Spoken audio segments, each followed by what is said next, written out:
I'm delighted to be with you here again today. It's Mensah Oteh. In today's session, I'm going to be talking about the importance of the employer-employee relationship and what is expected of each party.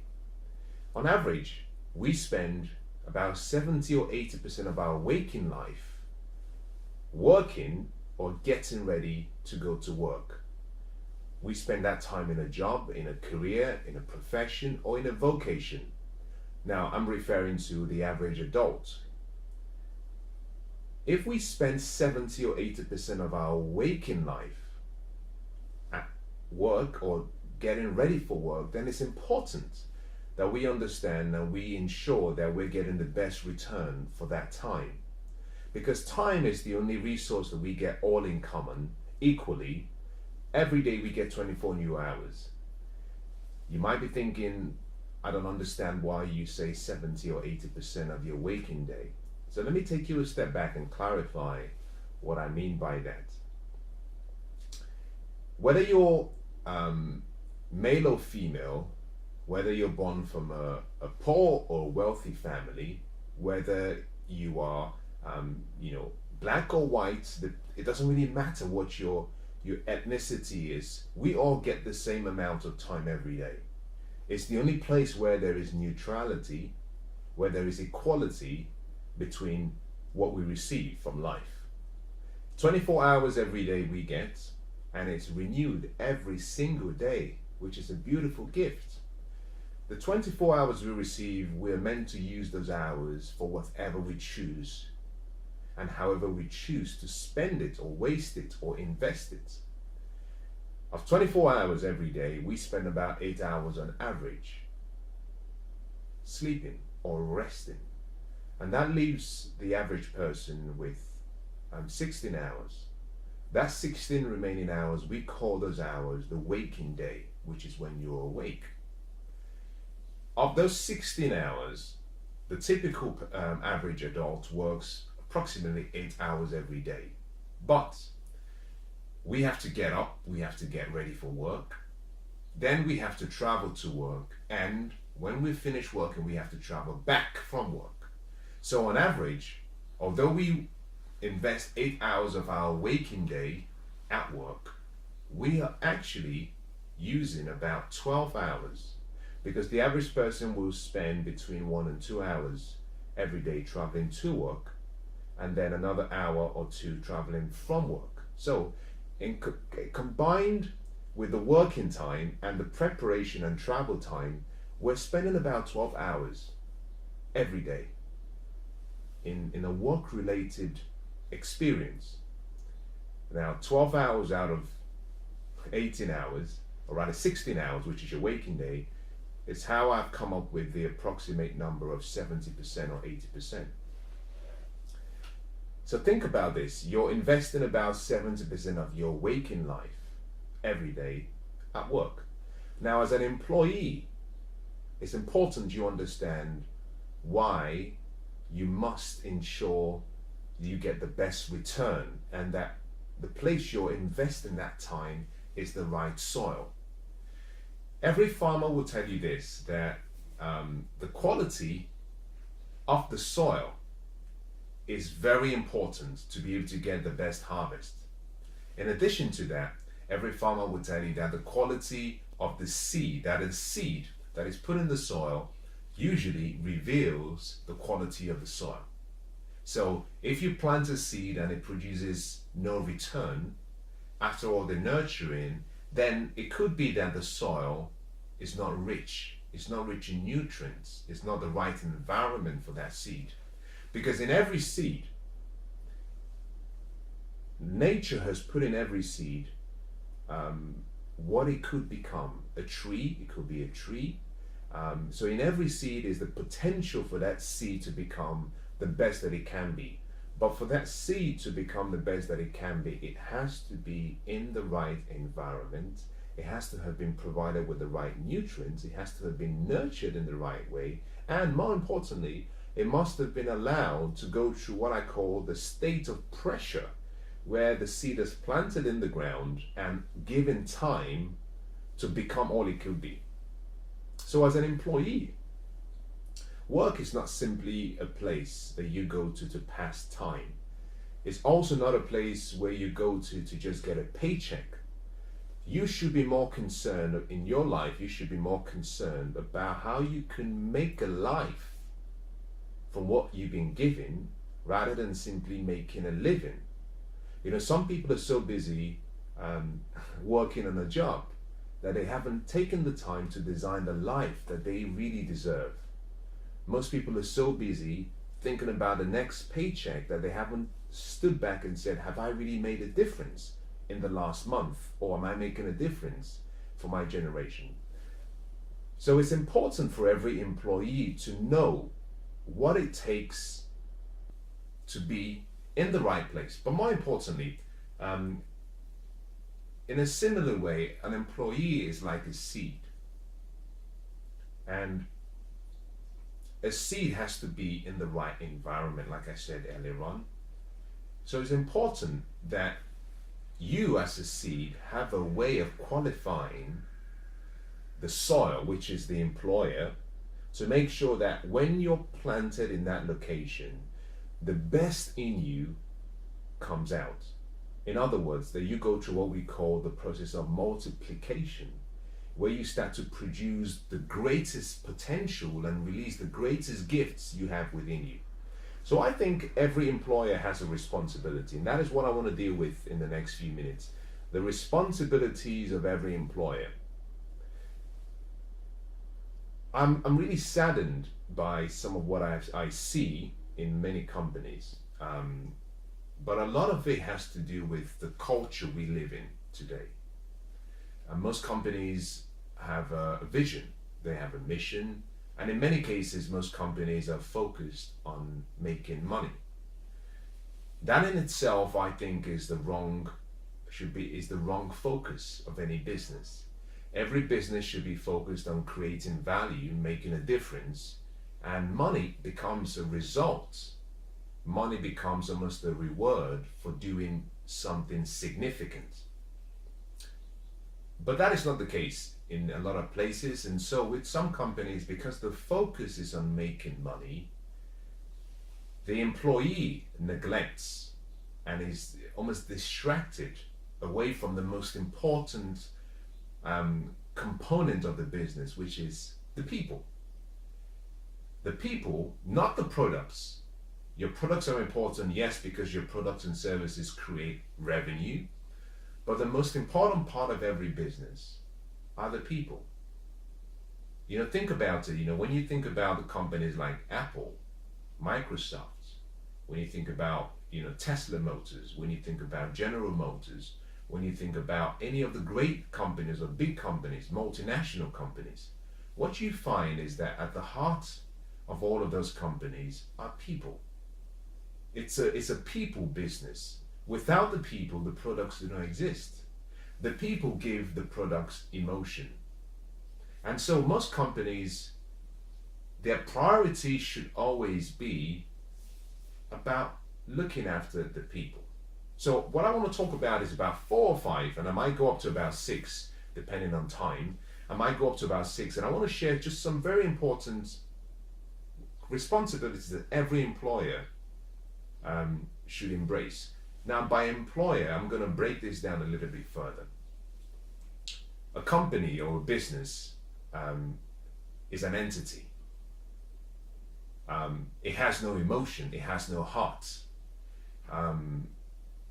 The truth of the matter is that every business comprises of people.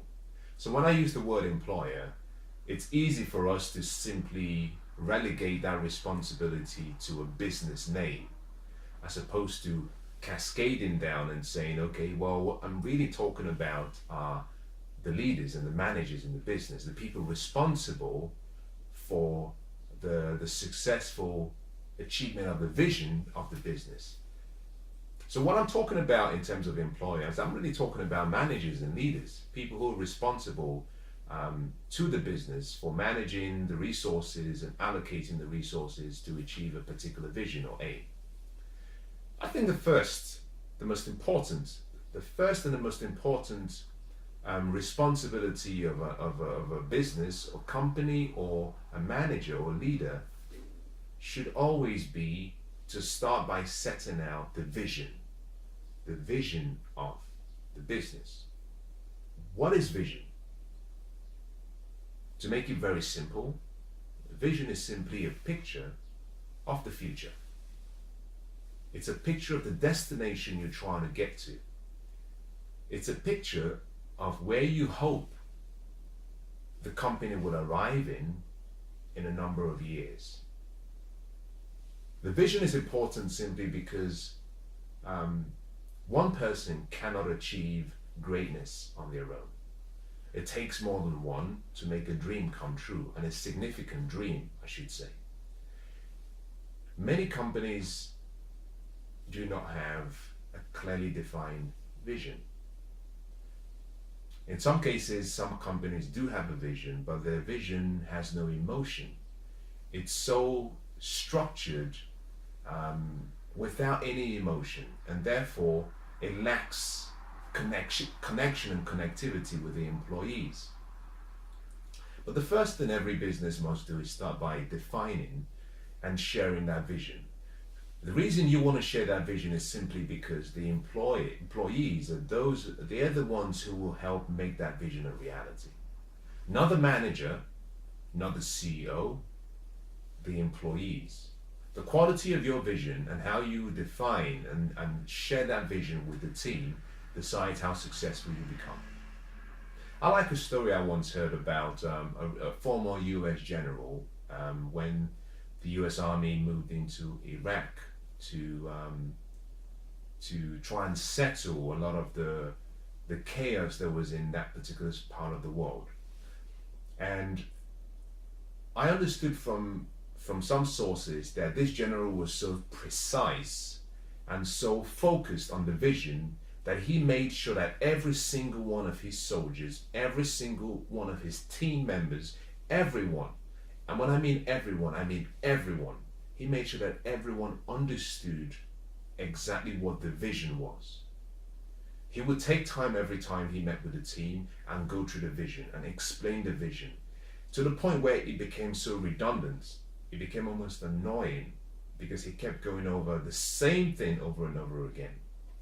He was so focused on the vision that in one instance, one of his soldiers came up to him to ask him a question about some of the insurgents and how he could deal with that, and how they were finding it difficult to stay focused and deal with some of the local people.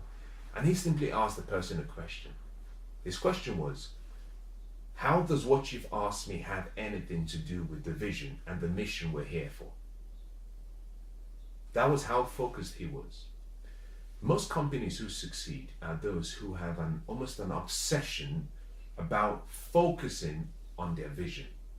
And they ensure that everyone, irrespective of your role, irrespective of your level of responsibility, they ensure that everyone in the business understands the vision. Because when you understand the vision, you understand the destination you're trying to get to.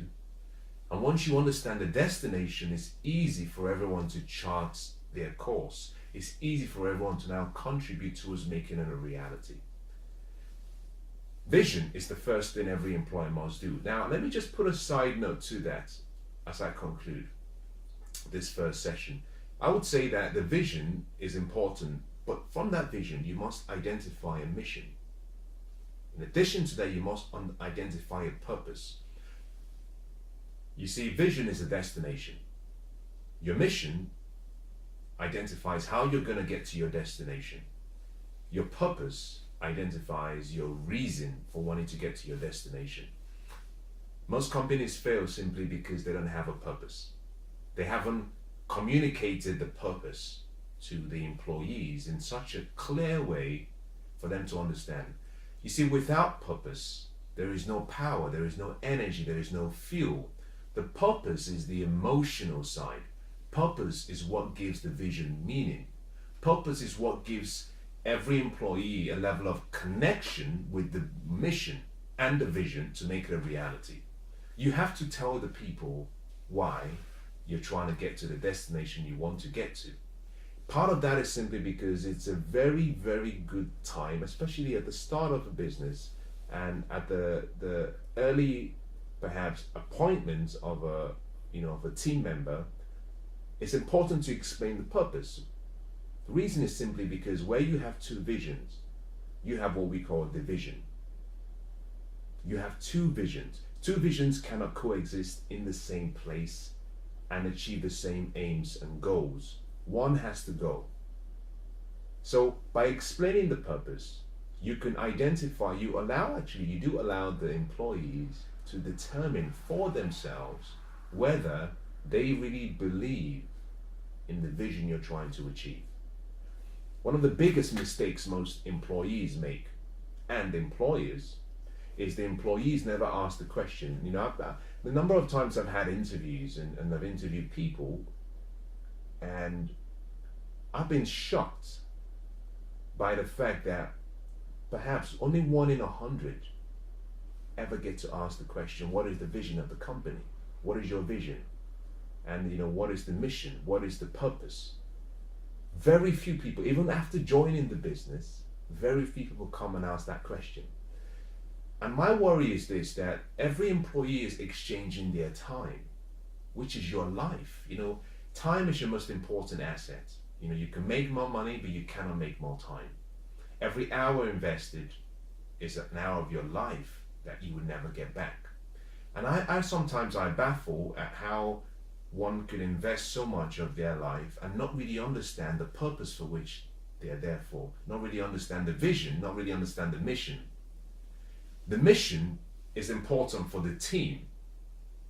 The vision is important for the leader and trying to chart the course and holding the flag and saying we're moving in the right direction, keep going. The mission, however, is team. It's how we do it. It's strategy, it's principles, it's wisdom, it's experience, is all coming together to make that a reality. The purpose is the fuel that gets you off the launching pad towards that vision, but also is the fuel that keeps you moving and traveling. The purpose is what pulls the whole team towards the vision, but also pulls the whole team through all challenges. So the first thing every employer has to do is identify the vision, the mission, and the purpose, and share that with the team. The responsibility of the employee is to ask the question, what is the vision? What are we trying to achieve? And if the employee finds out that they do not believe in the same vision or mission, and they do not connect with the purpose, you have to do yourself a big favor and find a different team for you. And part of the reason is simply that you then become a distraction to the rest of the team if you don't believe in the same dreams that they have. Also, you're wasting your time. You're wasting your time and you're holding back the team. Think about this. If you have a child and you decide, well, let's walk down to the supermarket. Let's assume the family is going to walk, and there's the mother, the father, and perhaps 2 young kids. Let's also assume that one of the children is about 4 or 5 years old. The whole family can only walk at the pace of the youngest child, if they allow the youngest child to walk. You see, the slowest person sets the pace of the race. And one of the questions you must ask yourself, not just in business but in relationships, is whose pace am I walking to? Am I walking at my pace? Because whenever you have more than one people together or persons together, the weakest link in most cases will serve as the limiting factor that holds the whole team from pushing hard and pushing hard. Momentum is one of the most important things every business needs. If you have someone who is on the team who doesn't believe in that vision, in that mission, they're holding that momentum back. It's simply no different from driving with your handbrakes on. Someone has pulled the handbrakes. So part of the reason it's important to share the vision very early is so that you can release those who are not worthy of being on that team, but also so you can also inspire, you can also provide focus, you can provide a level of passion for those who want to be there. It's not always about the number of people who you have. If you've studied history and you understand the battles between underdogs and giants, then you come to a very quick conclusion that in many cases, size does not always matter. There's an ancient, let me use this as a concluding example. There's an ancient story about a warrior who goes to war with 300 fighters. It's not the same as the film 300, but it's quite similar in that he had 300 fighters. But the account of the story says that this young man was asked to lead the army. And so he got together with the community and he asked for the men and the people who could fight to come forward. He had 30,000 people who joined, who said that they could actually support him fighting the war. But his number was too much, so he went back and he thought about it, but he was informed that the number was too much, that there were so many people in his team who didn't really want to fight and there would be distractions and they didn't have the courage. So he went back to his team and he gathered all of the 30,000 men and he made an announcement. He said, listen, we're about to go to a really, really difficult war. And I want to just say to everyone who is here that if there is any one of you who doesn't believe that we're going to be successful, we want to allow you to go away. You're free to go. There's no resentment. There is nothing. If you're fearful, if you don't believe we can make it, if you're not feeling strong, if you're not passionate, if you're not inspired, if you're not focused, you can step back. And there is not going to be any implications. But we only want the people who want to be here.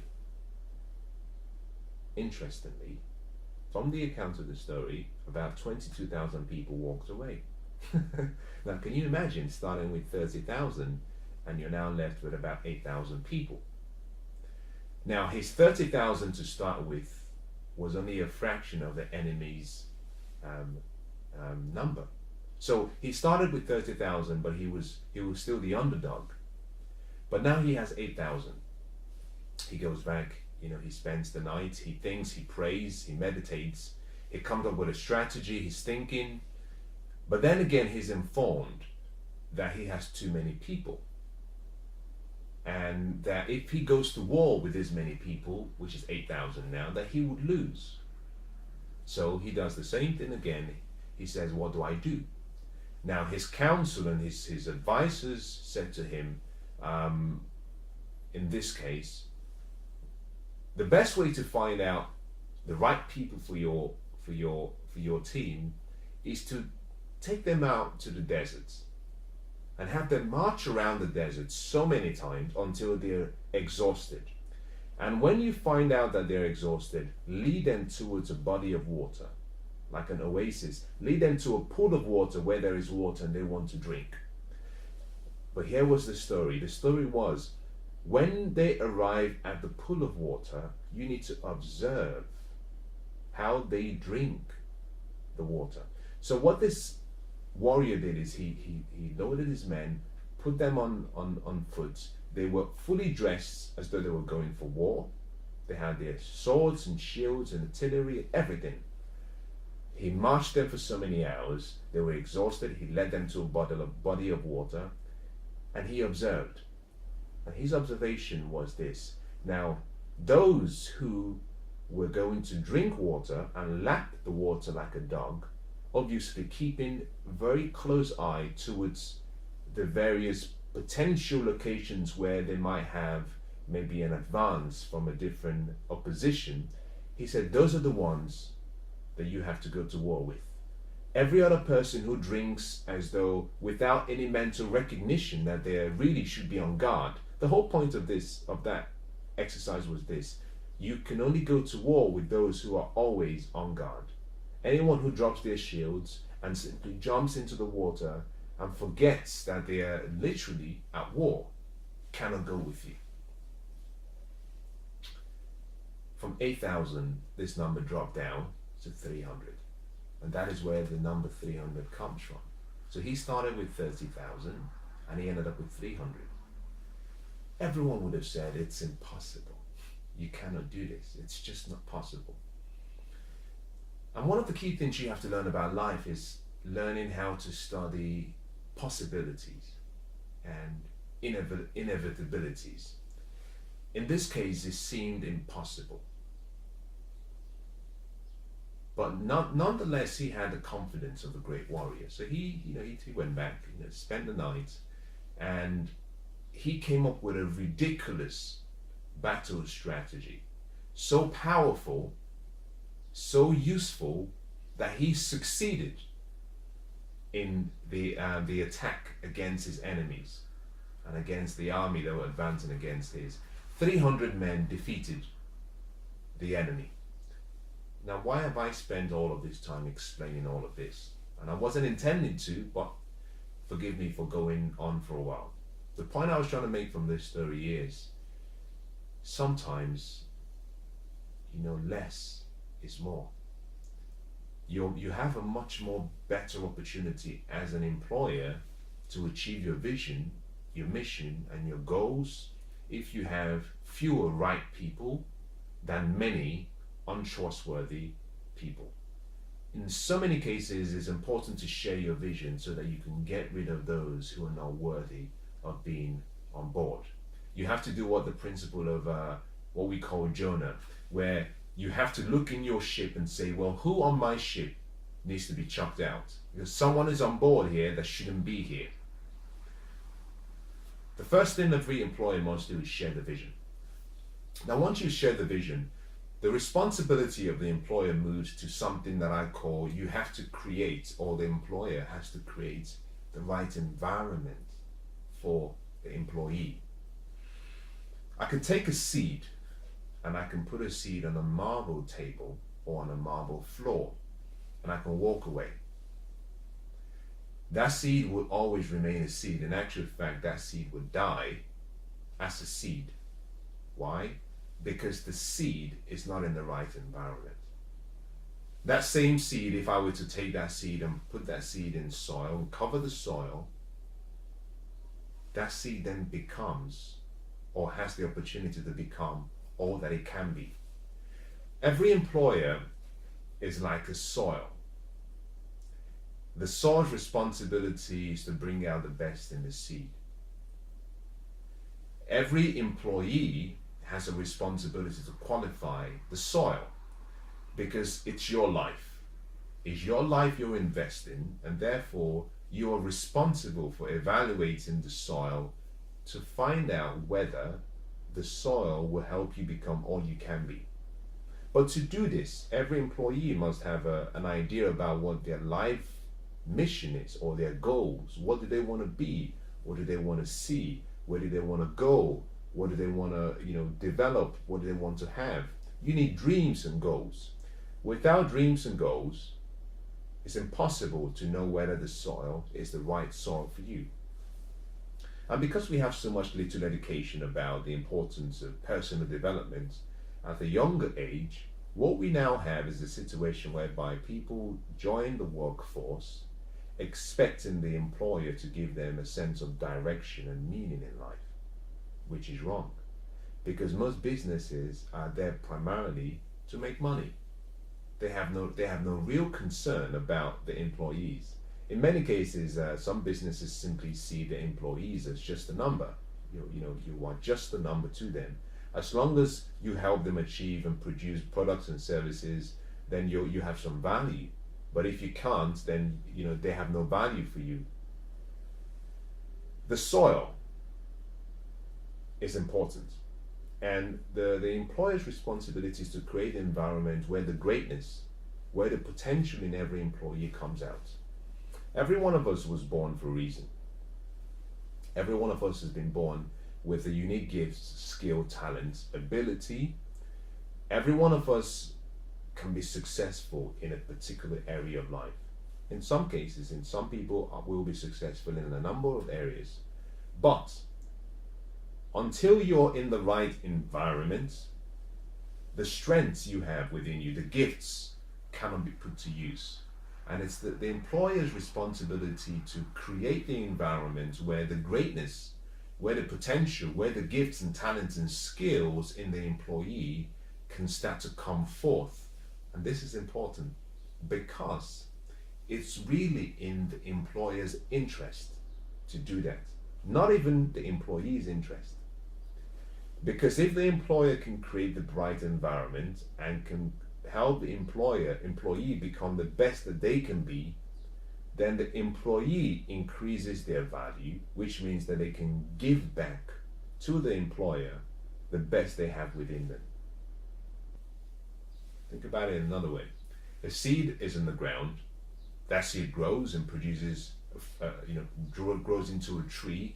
From that tree, we have a lot of seeds, and from those seeds, we have oranges, or who knows, bananas, or whatever it might be. And what you now have is you've created a tree that now has the ability to keep producing more fruits across the various seasons. So by taking a seed and nurturing the seed, you have a tree. But you don't just have one tree, you have a tree that continues to multiply and produce more and more. In the same way, every employer who invests the time in creating the right environment is really creating a great opportunity for the employees to grow into who they should become, and then they can start producing seeds, great seeds and fruits, to help the company achieve its goals, dreams, to help the company achieve its vision. I think that's one of the most important responsibilities of an employee, to create the environment. In many cases,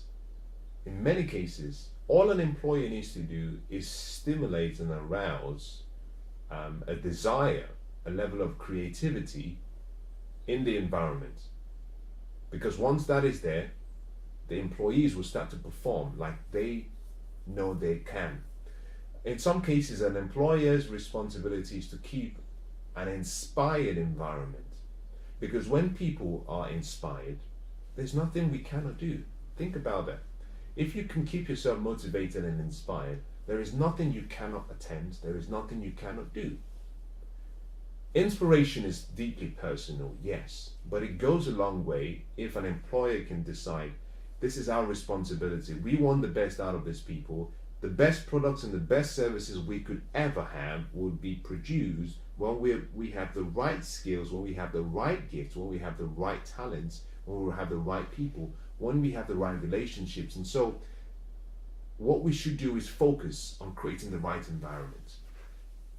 The best companies are companies that create and nurture the right environment and create the freedom for people to allow their creativity to flourish, allow people to just come up with ideas and better ways of running the company. A lot of people don't understand how McDonald's really works. Most people think McDonald's is simply a fast food joint or restaurant. They wouldn't be incorrect, but that statement or that opinion will be incomplete. McDonald's works based on systems, and they've made their systems so simple that they can have teenagers who run McDonald's because they rely on following specific procedures and routines. If you follow the routines, you get the outcome. But interestingly, what McDonald's do as well is they've gone beyond just saying, well, we have a great system and we can delegate to the employers, and because you're so young and you're a teenager, you have nothing to contribute. They've dispersed from that way of thinking, and they simply go to the employers or employees at any level and they say, how can we make this company better? And they start getting loads of various brainstormed options. Some people might say in a drive-through McDonald's, why don't you put a bigger clock so that we can see the countdown when someone arrives, we can see how long we need to get the food ready. When we receive an order, why don't we do it in such a way that there is open communication lines, so one order comes to one person, but everyone in the back office can hear it so that people can help. These young people come up with great ideas that have made the business successful. The important point I'm trying to make with this is this. The people who are closest to the problem often are those who can come up with the best solutions. And it's an employer's responsibility to create the environment where the employees feel comfortable without the feeling of being ridiculed. They feel comfortable to be able to share what they think. Because in many cases, brainstorming is not simply about coming up with the right idea. A brainstorming session is about creating the environment whereby people do not stop to judge, but also people do not stop to think about whether an idea is clever or not. By staying in that flow, we call it the flow, in many cases some of the greatest ideas come out because we're now in our natural state of being free to create without the limitation of the restrictions of other people's opinions. So the second most important thing every business has to do is create the right environment.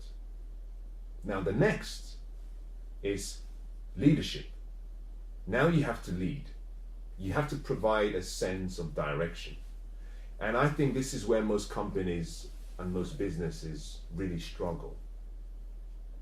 Leadership is not something that you choose to become. You are a leader by birth. We are all leaders by birth. We're born leaders. We're born leaders because we are unique. And so the gifts that we have are unique to ourselves alone. Therefore, you alone can lead yourself. So when I talk about leadership, I'm not talking about necessarily having people marching behind you. I'm talking about you leading yourself through the understanding of what makes you unique and serving that uniqueness to the world to create value. Now, if we're all leaders in a company, then a company's responsibility is to be the one who sets the tone and provides a sense of direction so that the employers or employees can follow suit. Now, we started by saying that a vision is important. It identifies the destination. But now you have a destination and you have a position where you are right now. The question should be, how do I get from where I am to where I want to be? There are various ways to do that, but there is a shorter way, a more exciting way, a more memorable way of achieving that same goal. And this is where a leader comes in. They have what we call, the vision to be able to see much farther ahead and create a route, a plan to ensure that the team arrive at their destination in the safest possible way. So I would say the third thing every company should focus on doing is providing direction, providing that level of clarity on how they're going to travel towards that direction. And this has nothing, like I said, has nothing to do with managing people. Leading people and managing people are two different things. Every company should lead its people, but it should manage its resources. I think one of the biggest things I've seen that is wrong about companies is this. They focus on the managers or the CEOs or the managing directors or whoever you might be, focuses more on trying to manage people than on trying to lead people.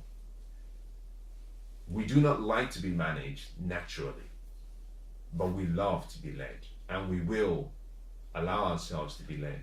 So it's important you understand that in giving direction and providing a sense of travel, a plan, a path to which your destination, is important that you lead. This means that every leader must lead from the front, not from the rear, from the front. This is not a case of all officers to the rear. You're not trying to protect the officers. No, you want all officers to the front. You want them leading by example. You want them showing the path.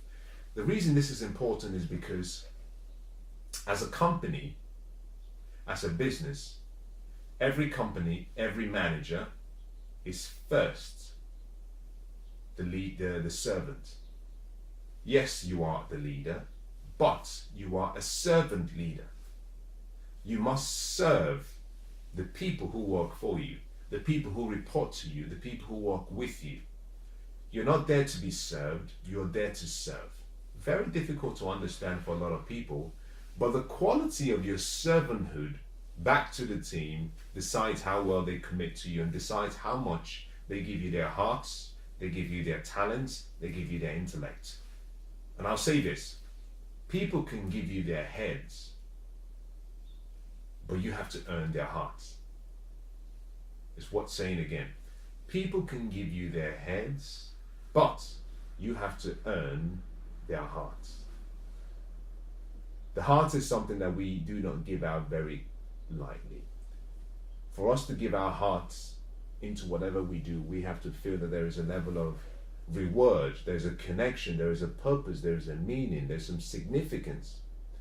And so, as a leader, as a company, as a business, you have a responsibility, whilst you're leading and providing direction, you have a responsibility to ensure that you do not treat your employees like they are products. In many cases, there are some businesses that put more value on their products than they do on their people. Can you imagine what it makes the employees feel like, knowing that the products being produced are more important than us who are producing the products? So, I've given you 3 very important ways and 3 defining ways through which you can start to become a much better leader. There's so much more I want to talk about, but I'm somewhat concerned about perhaps holding you for too long. I've given you 3. I think there are about 4 others that I would have wanted to have shared with you. And what I might do is come back and do another session of this as a part 2 to continue from where I stopped. But I believe if you can start with this first 3, number 1, set the vision. Number 2, create the environment. Number 3, be a leader, lead the people, provide direction so that they can follow you behind, so that they know where they're trying to get to, and they decide to give you as a gift everything they have, their brains, their minds, their intellect, their hearts, their intuition, their knowledge, their wisdom, so they can give it to you. So as I conclude, I would simply say to you, whether you find yourself as an employee or whether you are an employer, it's important that you become responsible to yourself. And it's important that you make the necessary steps to ensure that wherever you're investing your time in, if you're an employee or as an employer, whatever you're investing your time in as well, is somewhere that has an opportunity for you to get a return on your investment. It's time for employers to become more resourceful and become more responsible towards their employers, or rather their employees. And I hope this has been useful. Thank you.